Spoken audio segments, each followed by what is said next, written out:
Isang maulang Martes po sa ating lahat. Ako si Benison Estareja. Meron po tayong update regarding sa ating minomonitor na si Tropical Depression Hener na nasa loob po ng ating Philippine Area of Responsibility at kasalukuyan tumatawid po sa Northern Luzon plus the Southwest Monsoon or habagat na siyang pinalalakas hindi lang ni Bagyong Hener kundi pati ang isa pang bagyo sa labas ng Philippine Area of Responsibility. Naglandfall na nga po kaninang alas 11 ng gabi itong si Tropical Depression Hener sa bayan po ng Palanan sa Isabela. And as of 4 in the morning ay nasa vicinity na ito ng bayan ng Alicia sa Isabela pa rin. Taglay ang maximum sustained winds na 55 km per hour malapit sa sentro at may pagbugso hanggang 70 km per hour. May kabilisan po ito na kumikilos westward or pakanluran sa bilis na 30 km per hour at nagdadala na po ito ng masungit na panahon in many areas of northern and central Luzon.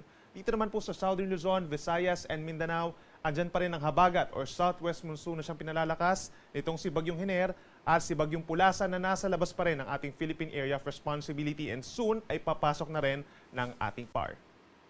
Base po sa latest track ng Pag-asa, inaasahang kikilos pa rin po pa westward or pakanluran sa mga susunod na araw itong si Tropical Depression Hener.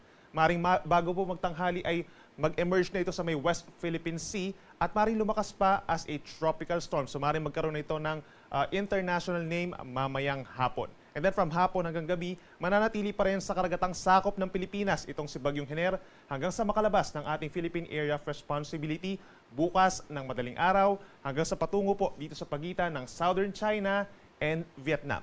Base naman po sa ating forecast track, inaasahan po na nasa around 200 kilometers na ito west of Baguio City mamayang hapon at bukas ng madaling araw, mas malayo na ito sa ating kalupaan, around 475 kilometers kanluran ng Pangasinan.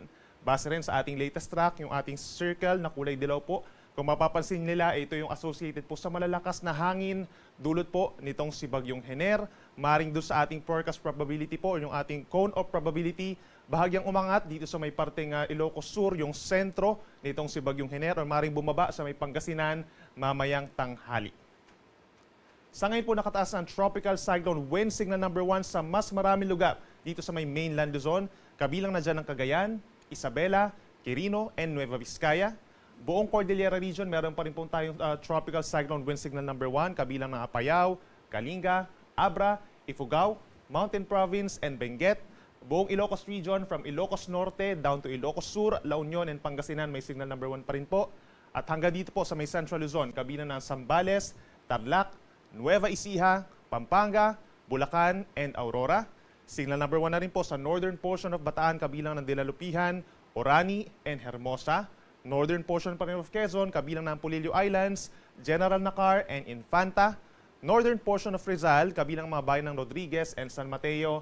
At ang northern portion of Metro Manila, meron na po tayong tropical cyclone wind signal number 1 or malalakas na hangin, kabilang na ang Quezon City, Caloocan, Valenzuela, Malabon, Navotas, Marikina, Manila, San Juan at Mandaluyong. Itong mga areas po natin na nabanggit, automatically po ay suspended na ang sea travel for all types of sea vessels.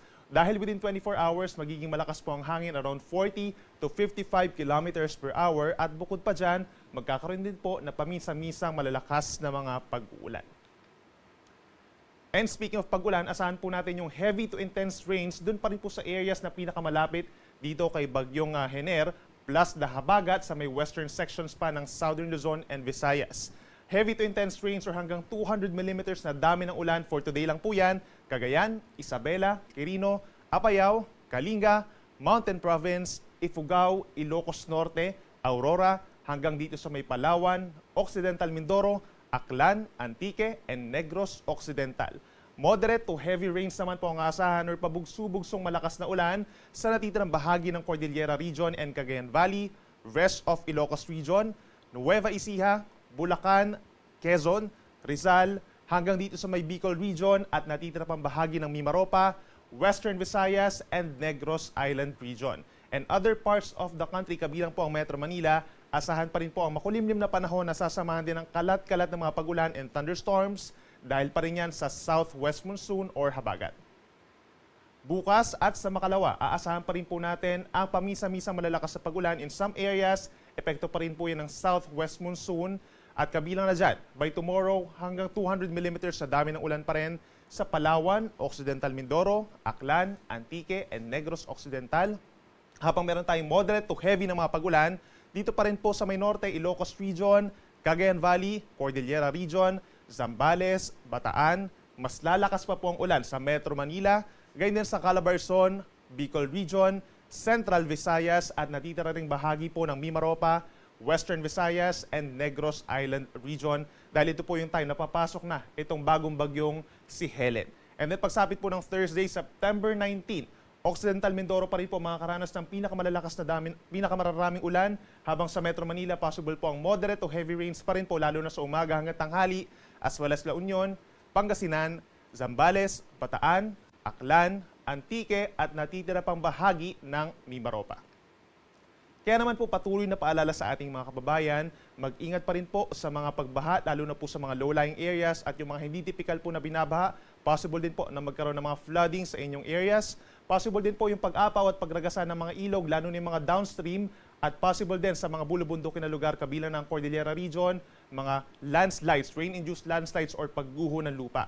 Lagi po makapag-coordinate sa inyong mga local disaster risk reduction and management offices kung kinakailangan po ng paglikas at lagi makipag-ugnayan sa inyong mga local chief executives for possible suspension po ng work and class, kabilang na dyan ng governors, mayors, and the barangay chairman even.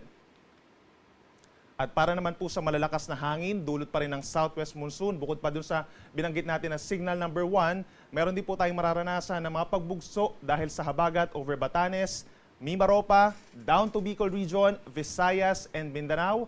Magpapatuloy pa rin ang mga pabugso-bugsong hangin sa Zambales, Bataan bukas. Gayon din sa Pampanga, Bulacan, Metro Manila, Calabarzon, down to Mimaropa, Bicol Region, at dito pa rin po sa Visayas and Mindanao. At hanggang Thursday, dahil nga dito pa rin sa southwest monsoon plus si Bagyong Helen, ay meron din mga hangin or gusty winds dito sa Isabela, Aurora, Pangasinan, Zambales, Bataan, Metro Manila, hanggang dito pa rin sa Calabarzon, Mimaropa, Bicol Region, Western Visayas, and Caraga Region. Bukod po sa malakas na ulan at malakas na hangin, meron ding matataas na mga alon dahil pa rin yan sa malakas din na southwest monsoon. Gale warning po nakataas as of 5 in the morning dito na po sa may Batanes and northern portions of Ilocos Norte and Cagayan. Habang magpapatuloy ang matataas na alon dito pa rin po sa may southern Luzon and Visayas as well as Mindanao, sa Occidental Mindoro, Palawan, portions of Aklan, Antique, Iloilo, southern portions of Negros Occidental and Negros Oriental, Siquijor, dito rin po sa may Cebu, Bohol, hanggang dito sa may southern Leyte, Dinagat Islands, Surigao del Norte, Zamboanga del Norte, and Camiguin. Hanggang 4.5 meters or nasa isa't kalahating taas ng mga pag-alon or isa't kalahating palapag na taas ng mga pag-alon na mararanasan dun sa mga nabanggit natin na lugar. Possibly po magkaroon ng mga suspensions for small sea vessels. At sa natitirang bahagi pa ng ating bansa, possible po yung hanggang 1 metrong taas ng mga pag-alon at minsan umaakyat pa ito kapag malalakas po ang mga pag-ulan. At update naman tayo regarding sa ating minomonitor na isa pang bagyo sa labas ng PAR. Tropical storm pa rin po ito with international minupulasan at nasa higit 1,900 kilometers silangan ng Central Luzon. Bahagyang mas malakas at 65 kilometers per hour malapit doon sa kanyang sentro at may pabuso hanggang 80 kilometers per hour. Kumikilos pa north-northwest at bahagyang mas mabagal sa ngayon at 15 kilometers per hour pero eventually po ay bibilis din ito habang papasok na ng ating Philippine Area of Responsibility. At kapansin-pansin din itong cloud cluster sa may silangan po ng ating bansa na karamihan ay nasa loob na rin po ng ating Philippine Area of Responsibility pero wala pa tayong indikasyon na ito ay magiging isang bagyo or low pressure area sa loob ng 24 oras.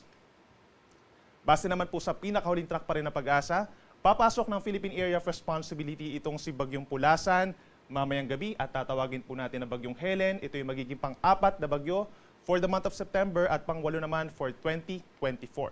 Kikilos pa rin ito pahilagang kanluran dito po sa may Northern Philippine Sea and within the next 24 hours from mamayang gabi ay nasa loob po ito ng PAR hanggang sa makalabas po. Maaring bukas po ng tanghali or hapon patungo sa may Ryukyu Islands at sa may East China Sea. Mananatili pa rin po ito sa tropical storm throughout the forecast period o susunod po 2 hanggang 3 araw. Subalit na dyan pa rin po yung enhancement ng southwest monsoon or habagat kagaya nung nagdaan po na bagyong Ferdy na dumaan din dito sa may North Philippine Sea sa may corner ng ating area of responsibility. At yan muna ang latest mula dito sa Weather Forecasting Center po ng Pag-asa. Ako muli si Benison Estareja. Mag-ingat po tayo.